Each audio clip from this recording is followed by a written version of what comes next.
Tyler Tamboline here, aka Toe Tag and Tambo, back for another edition of the Thursday Night Football Picks and Bets Show here on the Mayo Media Network. Of course, this show is brought to you and presented by PrizePicks.com. If you haven't yet signed up, go to PrizePicks.com, use promo code MMN, and get yourself a 100% deposit up to $100 on your first deposit. Then you can put it in action into all of these plays. Last week, bounced back a little bit, went after the Denver Indy game there. We had over on the Granson. Took till overtime to get it. We had over on Melvin Gordon. We got that off the posted number that we had here on this very show. The number did creep up as the week went on. So today, when we get to it for you guys, make sure you check it out, pause it, go get these numbers early, get your prize picks in. We missed the Matt Ryan by half a yard, but we'll get it back this week. We had the bonus play there with Terry McLaurin going over last week. If you guys want to find more of what I'm doing, you can always follow me on Twitter at ToeTagAndTambo or check me out at RunPureSports.com. Talk a little bit more on that later, but let's dive in. Like I said, right away, we've got a great Thursday night football game. We got the Bears versus the Commanders. It's in Chicago. Right now, the Bears are favored by 1 at home. The total is 38. And I'll let you know off the top, I do kind of like this over here. I think 38 is a little bit too low. So if you want to put that in, you can go ahead as well for yourself. But I do like that spot here. And then going into it, we definitely have some injuries to look at here. It looks like Wentz will be okay. I know there was a lot of the injury, plus a little bit of the media controversy last week with Ron Rivera saying his quarterback was the issue. That sounds like, I read an article today, sounds like they hashed that out.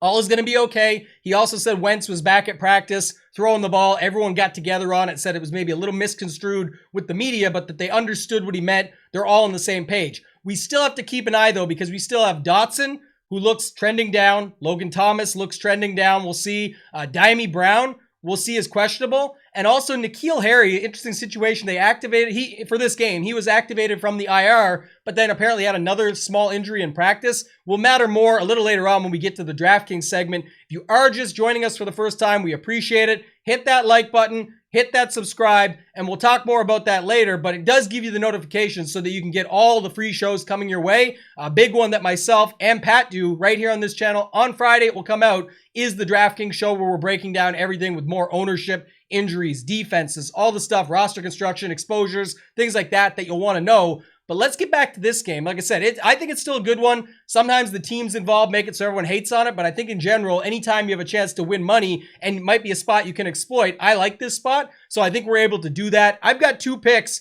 right out of the gate for you guys for prize picks. And the first one is going to be the David Montgomery under 16.5 rush attempts. I've looked at it, went over his last little sample here. It's only 1 game this season. He's gone over the number. We know about the injury and coming back from it, but even last week, coming back healthy from the injury, played almost 80% of the snaps. Herbert still got in there. Fields still stole a bunch from him. And then on top of that, he only got 12 himself, and that's a 29-22 game. So I feel like people are going to be able to steal from it either or. And if we get this game going over, or if we get it going the other way where he's down to start things off, then I think you could actually see even less. So the under 16.5 rush attempts, I love for David Montgomery. The second one, Curtis Samuel, the other side, over 4.5 receptions. This is what I call the quote-unquote pause the video session. Go do that. He's had 6, 4, 7, 7, 8. So only 1 by the hook, half less on the numbers for the season. 1 game under it. I think he hits it regardless of the game script. If you look at the targets, 8, 7, 10, 9, and 11, he could have went even further than that 4 being the one time only. And then you heard me off the top. If Dotson's out, if Logan Thomas is out again, we're taking a little bit of a risk, but not really when we look at these numbers. So the 2 prize picks for this week, fast and furious for you. David Montgomery, under 16.5 rush attempts. Curtis Samuel, over 4.5 receptions. Lock those 2 in. Let's go 2 for 2. Let's move on though, guys. Let's get into the DraftKings segment. Going to be talking all things Thursday Night Football, Showdown slate over on DraftKings, talking some captains, roster construction, guys that I like, situations I can see happening, and then notes. Like I said, we do have some injuries and whatnot that we're still waiting on, so I am going to spend some time on that and just going through how things look based off of that. Before we get into DraftKings, though, I do want to remind you guys of where you can find me, runpuresports.com. It's been an absolute heater lately. I won the Thursday Night Football Showdown slate just a couple weeks ago. Then we had Big T win on Sunday. Then we had everybody with us win on Monday. It was a big chop, but it was still good. It was over $10,000 that night, $5,000 the following Monday. Hoop won the million, and then I just came this past Sunday on a showdown slate like we're going to be talking about and won my first King of the Beach ticket. So if you haven't checked this out, do that now. RunPureSports.com. Hit me up on Twitter at ToeTagAndTambo if you guys have any questions.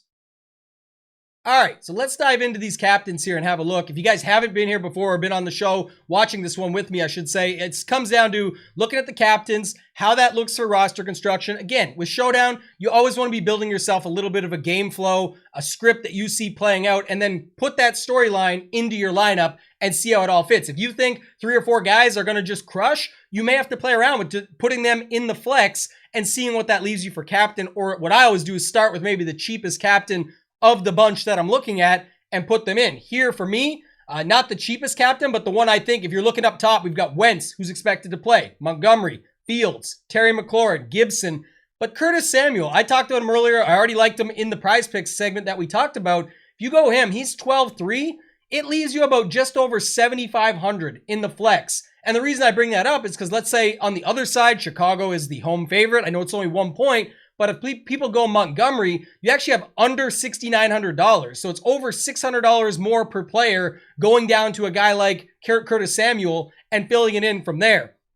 I've got a list here looking at it. I actually would prefer Justin Fields over Carson Wentz up front, just the savings alone. It's just under $1,000 that you save. But if you put Justin Fields in, you want to stack him with at least one guy on the other side. And for you, that could be Kmet. That could be Mooney. However you want to go about it, I'm looking at Kmet. I think he's cheap on this slate. So if you go down to him here, he is 7,800 in the captain. He is 5,200 in the flex. So if you start off with that, you end up with 4 places remaining with just under 7,500, kind of like how we talked about earlier when you had 7,500 per slot with Curtis Samuel in there. But now you can start plugging in those guys. So I also like Curtis Samuel. If I give you those 3, you now have $7,200 to use per. The lineup at least makes sense. Fields maybe runs one in instead of Montgomery. That's a little bit of a way you could look at it.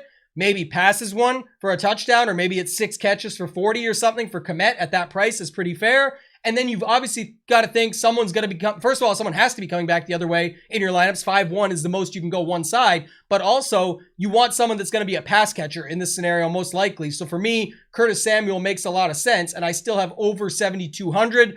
If you think these guys are going to stall in the end zone, the kickers come into play a little bit. We'll talk more on that shortly, but just going back to the captain, give you guys some others. So I've got Fields, who I like, Samuel and McLaurin. I like both of those receivers for the Commanders. I talked about Kmet. He's sort of one of the ones that would be cheaper. I mentioned the 7,800 at the captain. Now you have over 80, almost 8,500, 8,440 remaining. If you go back, if you want to use him, you probably want Fields in there. So I plug in Fields in the flex. You've still got over 8,000 per spot left. Now, if I go Samuel, just working through these trios, I still have 8,000 even for the last 3 spots. So you can see where we can get this money back if you wanted to get to Carson Wentz as having a second quarterback in there. If you wanted to still get Montgomery in there and say, look, he's going to get enough volume and natural work that he makes sense. I just don't want to play him in the captain if he's going to be so popular there. That's where you could do that. You put him in, you still have 6,800 remaining for your final 2 spots. So I think that's something to look at. Logan Thomas, interested in him if he plays. Not very interested in John Bates as the backup if he doesn't play. If Logan Thomas is out, I don't just automatically, this is where I think so many people do this, and you can, I get why they do it, but everyone just assumes, okay, it's the backup tight end. Just go back to Sunday when the Commanders just played, when they were down Dotson and they were down Logan Thomas. It was not John Bates that slid in. It was Diami Brown. And now he is also questionable as it stands on this slate, so we'll see how that plays out. But the point being, it doesn't always just automatically become the same guy at the backup position. We see it all too many times, and that's where you can kind of get your leverage going to somebody else. I should note from a flex perspective, a couple things. If Dotson and Diami Brown are out, a guy you would really like, he's 1,400, Cam Sims. I think he's interesting. If you look, he got 2 targets last week even, and those guys were in there. Not Dotson, obviously Brown, I'm saying, but he still had opportunity. He would get more if they're out. If somehow N'Keal Harry plays, again, we'd have to see what the situation is there. That's on the Chicago side, of course, but I'm just saying he's a guy down there that you want to keep an eye on, because if he comes into the game and is active, he's only $200 in the flex. I would only use him in the flex myself. I've talked about this in the past, but if you're just joining for the first time, one of the things about these cheaper options, people use them in the captain to get all the guys that they want in. But the thing about that is you could do it, but the point would more be not just with him, but with any cheap captain, you typically end up on the same roster construction as everybody else. So if you were to do that, I would set up some sort of rule, or even if you're hand building, where you're not getting the same 4 guys that everybody else are, the 4 most expensive guys, where you plug them in. So keep that in mind when you're building for Showdown and when you're using cheaper captains. For me, like I said, sort of that Komet sweet spot would be where I would go to for skill position players. Not that kicker's not a skill position, but just to name it now, this is a slate where the kickers interest me just a little bit. If you pull up here, Cairo Santos for Chicago, again, they're at home, 1-point favorite. You could definitely see Fields and or Wentz, assuming he's in stall, on either side of the ball where these kickers do come into play. But Santos, 15 and 14 DraftKings points in each of the last 2 games. So again, with him, he's 6,600. He's 1,200 cheaper than Komet. He's not $3K. He's not $300 up top as the min price, 1.5x for your captain price. He's just in the captain, 6,600. So you could put him in and fit a lot with it. You can still do that if you want to fit skill position players and say that it'll still be a competitive up-tempo game. But oftentimes people like to do it when it's going to be sort of a blowout. And I think that's one of the things you could do differently, where you say, I'm going to use him for the value to fit others, where it'll be a less popular captain. But then, of course, you're still able to fit guys in that make sense for the back and forth and that are getting the targets, the leverage, the opportunity, building it out that way. A lot of people using Komet in the captain, or sorry, not Komet, Cairo Santos would have like a Montgomery, a Bears D, a Fields, maybe one guy from the other side and go that way. There's nothing wrong with that. That's, of course, a sound build. I'm just saying, again, then you end up in a lot of the same builds where you're just 1 or 2 guys away from what most of the field is doing. So look to be different by building it up with other skill players and not using just a cheap wide receiver captain, like I mentioned Harry earlier, that some might use. The other thing would be is to make sure when you're building that way, or not make sure, but try this, where you build it out like that. And then if you want to make sure you leave some money, you could drop whoever your wide receiver is on the other side to someone that's cheaper than them and leave all that money on the table. So even though you don't believe in them as much, or they don't project as well, or whatever it might be, you could easily see a game. And we actually saw this in a Bears game. It was just a couple weeks ago on Showdown. It might have been week 2. Yes, it was week 2. And they played Green Bay. Komet was very popular, but they knew Green Bay, or expected Green Bay to beat them, which they did handily.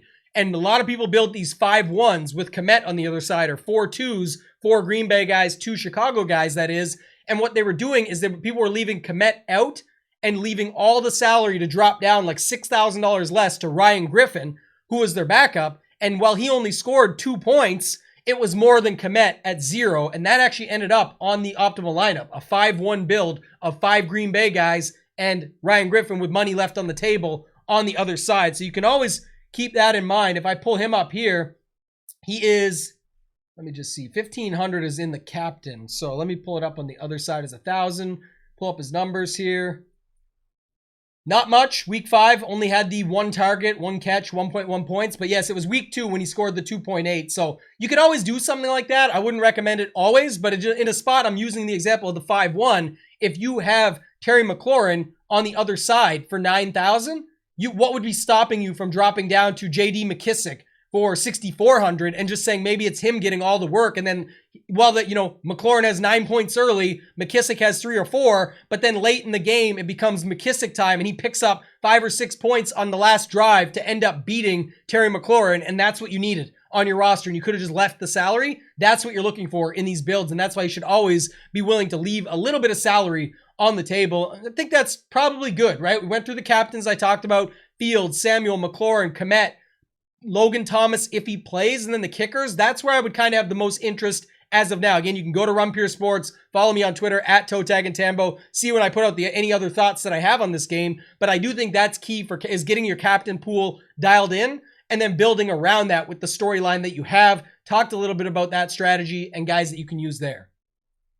All right, so let's move over to the main slate now, as I always do. Just a quicker breakdown. Like I said, if you guys aren't yet subscribed, subscribe. Big red button, bottom right corner for the Mayo Media Network. Also, leave us a like button and a comment. Put in the comments. I told you there'd be a contest coming. I'll keep you informed on that. I'm always a man of my word. I'm going to hook somebody up. But put in the comments your favorite captain for the week based on everything we just talked about in Showdown. So your favorite captain for this Thursday night game between the Commanders and the Bears. Leave that in the comments. Hit the like button while you're there doing so. It helps us out a ton. But we always talk a little bit about this main slate. And then, like I said earlier, Friday, Pat Mayo and myself, we do a live in-studio show at his studio here locally where we go through the entire slate from a DraftKings perspective, where we're going to talk roster construction, exposures, defenses heavily. So I'm not going to hit on defenses here, but we break it down in full. And we talk a lot of just ideas. People that text me or message me all the time, DM me after and say, hey, I love that you gave this angle. What do you think of this? I've seen that plenty where people actually have a good stack that they picked up from the show. We're able to put it together. And then as we go through the other positions, they just start to fit these pieces in around it, end up with a pretty good lineup. We've had some good winners off of that show. So check that show out every Friday. It comes out mid-afternoon, give or take 1 p.m. Eastern, sort of in that range, nothing set in stone. But let's dive in. Let's go into this main slate. I think it's really interesting because the first thing, talking about quarterback, kind of ties directly to the slate. So 2 games on Sunday stand out. One of them, I can't wait for it. I know everybody else can't as well. Buffalo versus Kansas City. Josh Allen versus Patrick Mahomes. That's going to be incredible. So that will lead to the ownership there. If you look, Josh Allen, 8,200, very fair price. I believe that was his exact same price last week after dominating Tampa Bay. So I guess there's to be said for the talent level, or sorry, Pittsburgh, it was last week. My point being, that was going to be a likely blowout on paper. I was thinking of Tampa Bay versus Atlanta was supposed to be the other blowout. It did not happen the same way, obviously. But Josh Allen, because of that, the price gets, sort of stays in the same range because now it's Kansas City. Mahomes, 8,000. So if your decision there, it's you kind of play either or. Any Josh Allen build that you make can just become Patrick Mahomes with the $200 savings.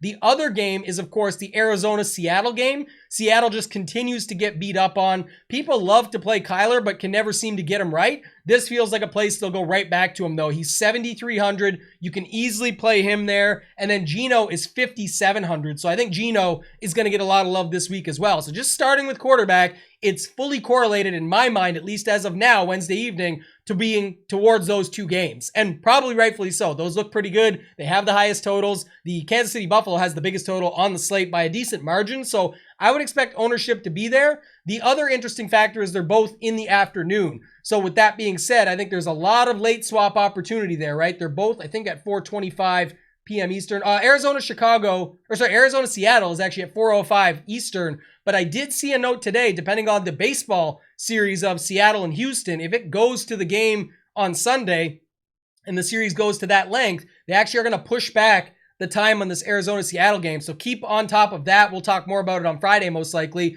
when I talk with Pat. But I do think that's important because, again, for late swap, you'd have to make your decision. We'll see if DraftKings would adjust the slate for that or how they're going to do it. But you'd have to keep that in mind for your late swap.